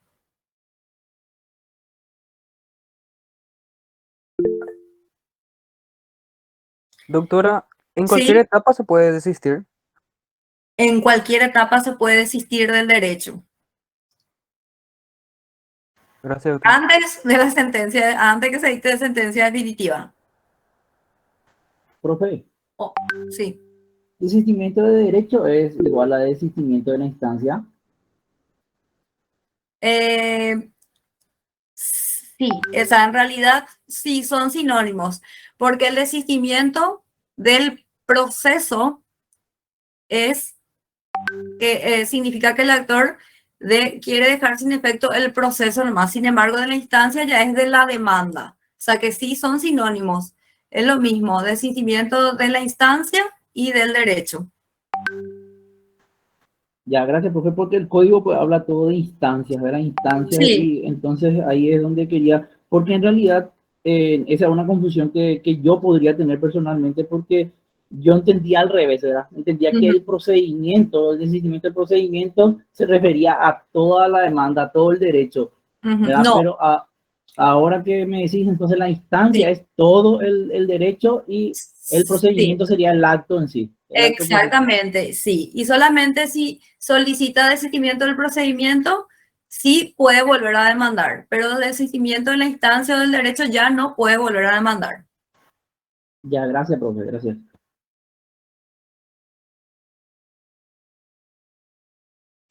Profe, ¿podrías explicarme otra vez con el desistimiento del derecho? ¿Es con carta poder? No, el desistimiento del derecho solamente puede ser solicitado por el trabajador, ¿verdad? Por derecho propio y bajo patrocinio de abogado, que es lo normal. También el desistimiento del derecho puede ser solicitado a través de su representante convencional, ¿verdad? A través de su abogado, pero para eso, como es algo muy delicado, ¿verdad? Entonces, ¿qué necesita el representante convencional para solicitar eso y para que sea procedente? Necesita de un poder especial con una cláusula especial, o sea, un poder especial en donde se establezca que el trabajador le otorga poder suficiente para que él mismo, en representación suya, solicite el desistimiento de su derecho en ese juicio. Solamente a través de un poder especial el abogado puede solicitar el desistimiento del actor. Poder especial. La carta poder no es procedente, es insuficiente para solicitar el desistimiento del actor. A través de la carta poder no se puede, no va a ser procedente. Profe, ¿y el poder especial es igual poder general? No, no es lo mismo, porque el poder especial es un poder que es realizado o elaborado exclusivamente para ese acto. Ah, ok, gracias, profe. Desistimiento del derecho por el actor. Bueno, el otro modo de conclusión, a modo de ahondar más el tema, voy a leer esto. El otro modo de conclusión de la demanda es la excepción. Es una defensa que debe ser planteada al contestar la demanda de previo especial pronunciamiento. En algunos casos, su resultado puede incidir directamente para el finiquito del pleito. Antes de discutir la causa, ejemplo, la excepción de incompetencia de jurisdicción admitida por la otra parte, también si prospera en primera instancia inmediatamente es confirmada por el Tribunal de Apelación. Otro modo de terminación del juicio es la perención de la instancia, que se funda en la voluntad presunta de abandono del proceso. La perención de instancia, que es una figura, un instituto que se da cuando las partes, que es la parte interesada en impulsar el proceso, ¿qué es lo que hace? Deja en un estado de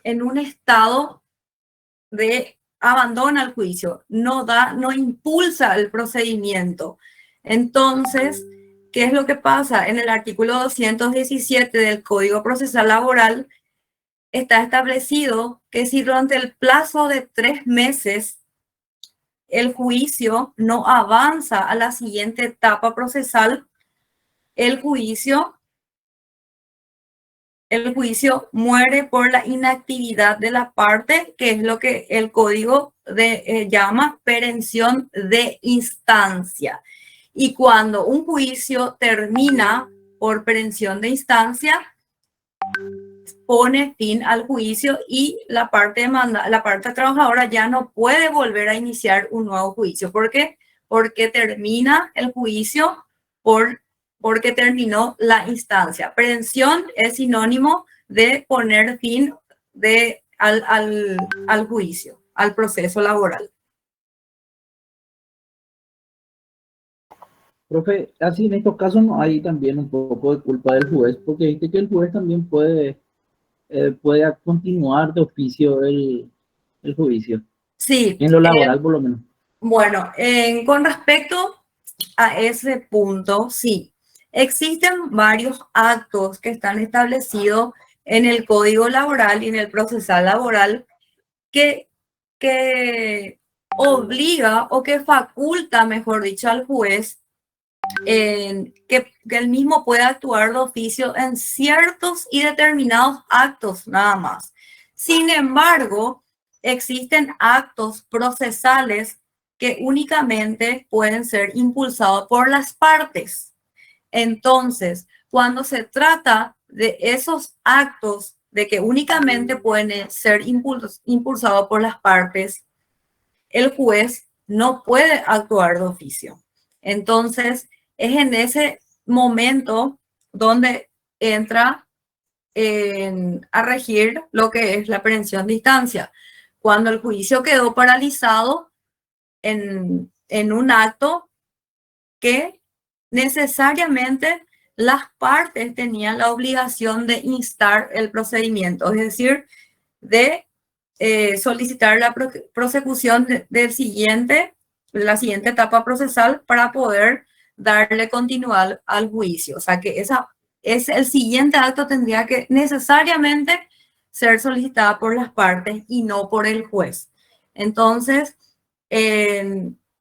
existen dos situaciones en este tipo de situación, de que hay situaciones que el juez ni tampoco el actuario puede actuar de oficio. O sea que necesariamente existen actos que las partes deben de impulsar.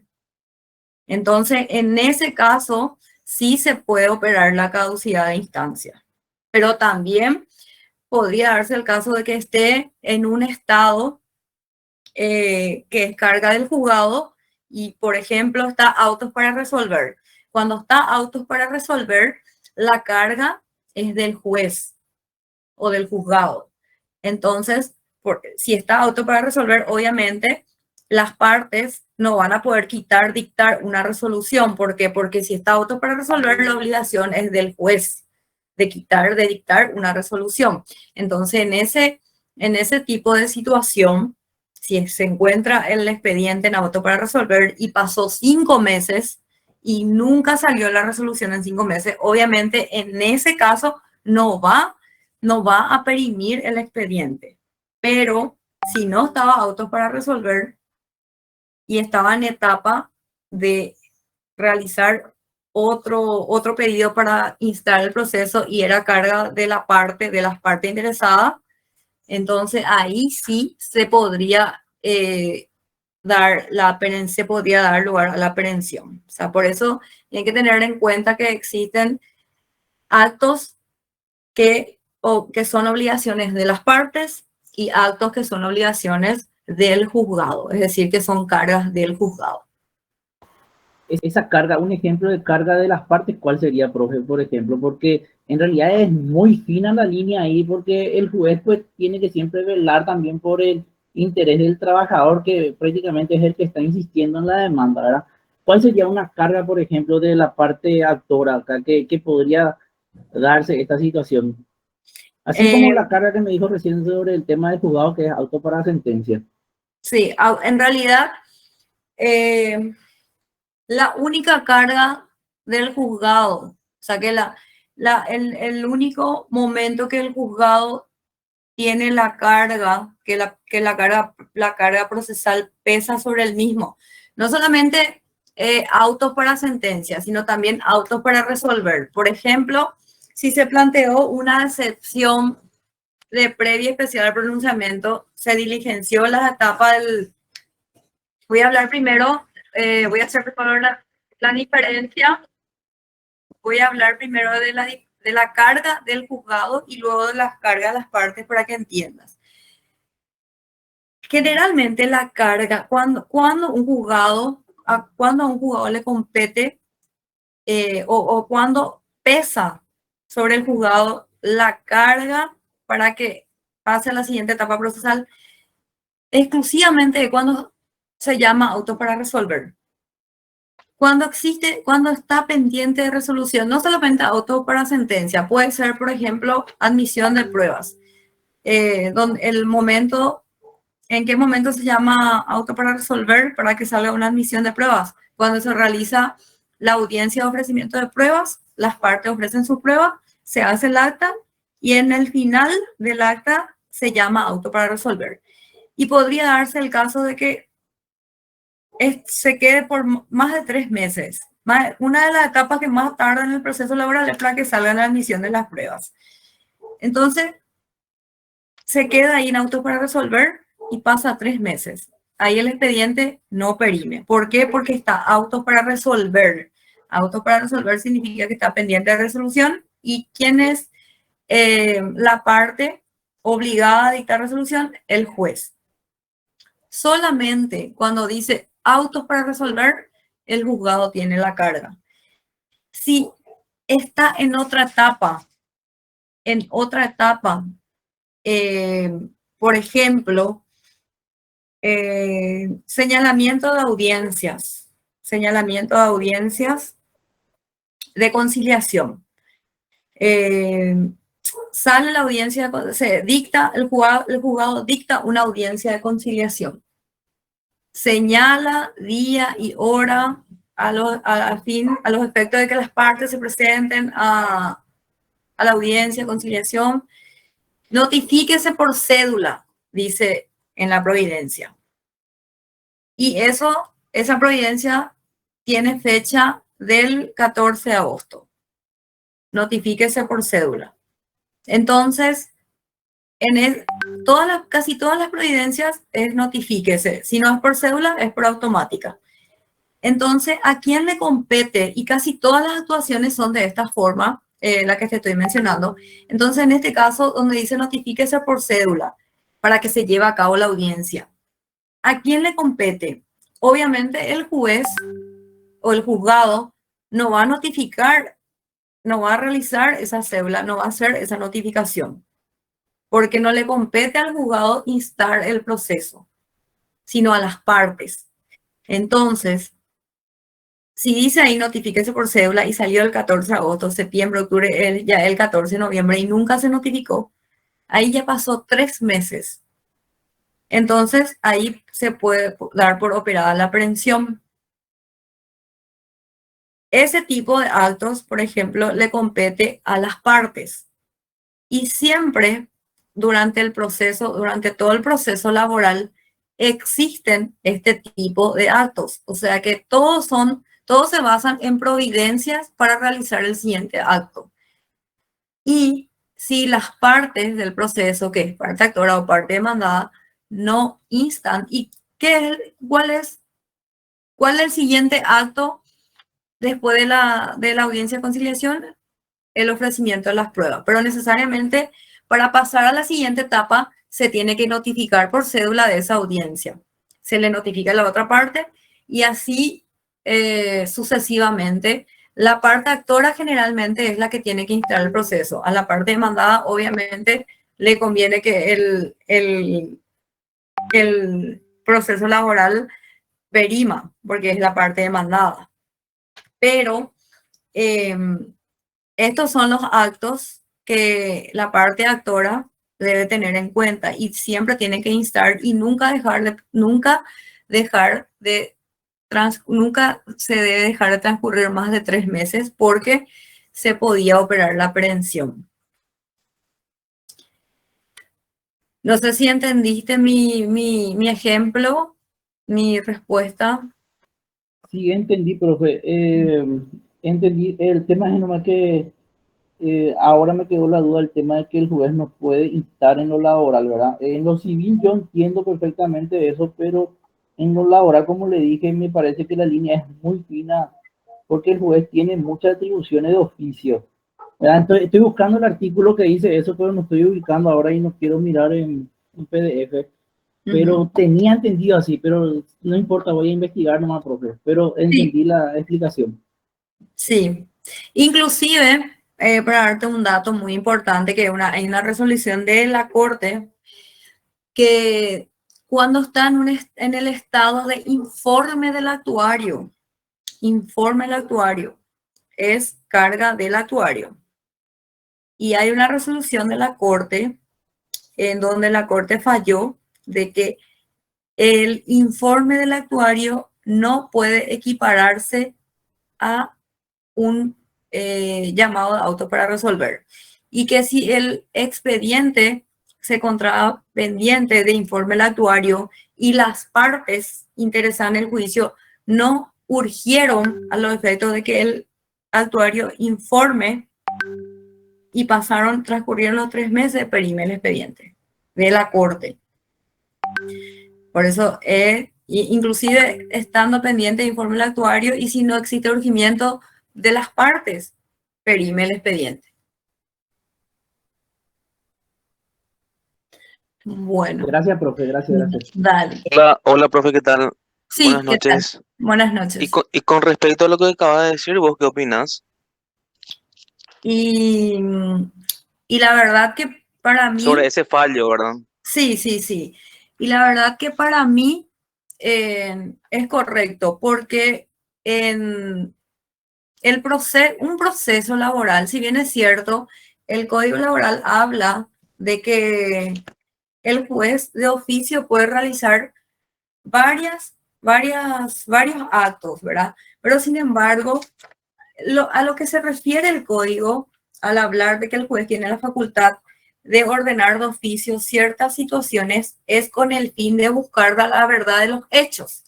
Y eso se refiere a que el juez lo que puede realizar de oficio es, por ejemplo, ordenar medida mejor proveer, ordenar o diligenciar pruebas. ¿Para qué? Para llegar a la verdad, para cuando existe oscuridad, por ejemplo, y no puede dictar su resolución con la sana crítica o no encuentra la equidad. Entonces, el Código Laboral lo que le habilita al juez es eso, que el juez laboral de oficio puede diligenciar y ordenar pruebas. A eso es a lo que se refiere el Código Laboral. Sin embargo, con respecto a instar el procedimiento, es muy relativo. Y imagínense que con toda la cantidad de expedientes que existen día a día, el juzgado tenga que estar instando el procedimiento. O sea, va a ser imposible. Entonces, yo estoy de acuerdo con eso, con ese fallo, porque para mí que las partes, y especialmente el que inicia la demanda, es el que tiene la carga de instar el procedimiento. Entonces, para mí es un fallo muy acertado porque, aparte de eso, llevar un expediente por más de 3 años, y conste que los abogados que son diligentes, el juicio laboral te lleva 3, 4, 5, hay expedientes que hace 10 años y no cobran. Entonces, imagínense que el juez tenga que estar, hay ciertos actos que el juez no puede. Discúlpame, profe, Sí. me salió entrecortado. ¿Quiénes no cobran? ¿Cómo? ¿Quiénes no cobran, dijiste? No, que imagínense que hay expedientes hay expedientes laborales que son de hace 10 años y que el pobre trabajador no están pudiendo cobrar su crédito laboral. ¿Por qué? Porque el sentencia definitiva se apela, se va a la corte, y con todo eso, y son diligentes la parte actora, pero ¿qué pasa? Que la parte demandada te incidenta, te excepciona, y todo el trabajo que el juez tiene, y otra vez actuar de oficio, o sea, va a ser luego imposible. Entonces, ese fallo de la corte es justamente ¿para qué? Para que las partes interesadas en el juicio, que la parte actora se interese y inste el proceso. sea, yo estoy muy de acuerdo con ese fallo. Y como le dije al compañero, y le vuelvo a recalcar, que más bien la facultad que el juez tiene para actuar de oficio es con respecto a las pruebas. ¿Para qué? Para poder dictar una sentencia conforme a derecho y no así con respecto a instar el procedimiento para que pueda llegar más rápido a lo que es la sentencia definitiva, sino más bien para ordenar o para diligenciar pruebas. Doctora, Sí, el artículo 58 del Código Procesal Laboral habla sobre ese impulso de oficio. Dice, por ejemplo, ¿verdad? Desde la, sí, desde la instauración de la demanda hasta la sentencia, el ujú, procedimiento podrá ser impulsado de oficio por el juez o a petición del Ministerio Público, sin ujú, perjuicio de la facultad de las partes. sí, Así.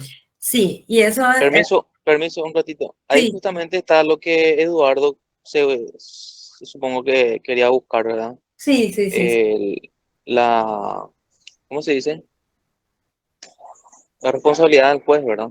sí, sí, sí, sí, y Permiso. sí, Sobre el punto nomás, tiene la facultad el juez, pero yo, sin entrar a hacer un juicio de valor de lo que opinó Eduardo, yo ujú, entendí que él dijo que el juez tiene que velar de alguna manera o estar más a favor del empleado, del que demanda, ¿verdad? Y para mí que ahí hay una figura un poco confusa, ¿verdad? Porque en todo caso el juez es un tercero imparcial. El claro, juez en realidad, como dice usted, profesora, el ujú, juez finalmente si impulsa algo, va a ser a los efectos de asegurar nada más la corrección del proceso. claro, No que precisamente él va a estar siempre a favor del trabajador. En ujú, ese sentido, eso es lo que quería aportar. sí, Profesora, sí, sí, sí, profesora, y sí, no sé, sí, Ricardo soy. Yo sí, creo, profesora, que de hecho que ya al ser un juicio especial en la ujú, audiencia de conciliación, el juez ya le llama a las partes a una conciliación. Esa es la máxima intervención que tiene el juez. Y así como dice Carlos Ojeda, eh, es en respetar, por decirlo de alguna manera, los procesos que el ujú, juez hace, se refiere a ese artículo, ¿verdad? Creo yo. Y sí, pienso y opino también respecto a la acordada que usted leyó, que es ujú, más bien para dar instancia y no tantas chicanas dentro del proceso mismo, ¿verdad? Eso nomás, exactamente, profe, mi... sí, excelente tu acotación. Así mismo es. Y sí, tiene razón también el compañero al decir de que puede, de hecho, llevar a la confusión, pero dentro de un proceso laboral, tampoco el juez puede estar realizando el trabajo que le corresponde a las partes, porque ya va a ser imparcial, o sea, ya va a ser parcial a una de las partes. Imagínense que el juez esté actuando de oficio en todos los procesos. O sea, va a existir, una de las partes va a decir que existe una parcialidad hacia la otra y no hacia la otra. Entonces, hay que diferenciar bien eso y solamente ese artículo que mencionó el compañero, el 54 creo que era. 58. Sí, bueno, ese artículo se refiere, sí, que el juez también puede actuar de oficio a los efectos de instar el procedimiento, pero no en todos los actos, solamente los actos que le compete al juzgado y no así a las partes. Nada más para aclarar, profe, en Sí. realidad me habré expresado mal también como se dice, pero no, yo no estoy diciendo que el juez busca beneficiar o no a la parte de trabajador, por ahí me expresé No, mal, no, no. pero lo que quiero decir nomás es que también se va a entender de esa manera porque si el juez quiere velar por el procedimiento, sí o sí a alguna de las partes no le va a convenir. ¿Verdad? En el caso de que se dé, por ejemplo, que a la parte actora le va a perjudicar que caiga la instancia, ¿verdad? Sí. Entonces, sí o sí, a la parte demandada no le va a convenir que el juez de oficio pida pruebas. O sea, a lo Pero que el voy nomás decaimiento es- de instancia forma parte de la estructura de defensa. Sí, sí, doctor, pero el tema es que justamente a eso voy. O sea, que una de las partes es justamente que se entienda es velar por el procedimiento. Pero al velar por el procedimiento, sí o sí le va a beneficiar a una de las partes. Porque, esto me conviene a mí que el juez pida prueba, que el juez pida de oficio un informe, a mí me va a convenir.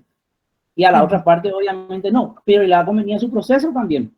O sea, si vamos a ver de esa óptica, no más. Ahora, lo que yo voy es cierto lo que dice Carlos, que el juez tiene que ser imparcial y tiene que velar por el procedimiento. A eso no me voy, que no se entienda que se suele dar, ¿verdad? O sea, de hecho, si le queremos buscar el lado, vamos a encontrar, ¿verdad? O permiso, Eduardo, o que nos saque alguna, o nos salga alguna providencia en tiempo, por ejemplo. Sí, eso por ejemplo descarga al juzgado.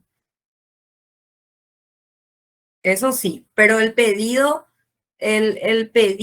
de algo, por ejemplo, el señalamiento de audiencias, si no se llevó a cabo una audiencia fijada para el día de hoy, ¿quién es la parte que tiene que instar, que tiene que solicitar, que tiene que volver a pedir?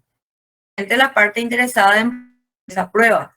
Entonces, existen actos que, por lógica, el juez de oficio no puede realizar. A eso es lo que... Pero cuando se trata de actos que es necesariamente el juzgado, es a eso lo que es el artículo que el juzgado puede actuar de oficio. Para que no exista confusión nomás al respecto. Pero para que dejar claro, el juez no puede dictar una providencia, por ejemplo, para poder pasar a la siguiente etapa procesal. No. Sí o sí la parte o las partes deben de solicitar él para poder pasar a la siguiente etapa procesal. Esa es la regla y necesariamente eso tiene que ocurrir. O sea que las partes tienen que instar el procedimiento para poder pasar a la siguiente etapa procesal. Ahora, si se está pendiente del pedido solicitado por la parte y nunca sale la providencia, el juzgado no dicta la providencia, ahí sí es carga del juzgado. Pero con respecto a solicitar prosecución de trámite con el fin de pasar a la siguiente etapa procesal, es carga de las partes del proceso.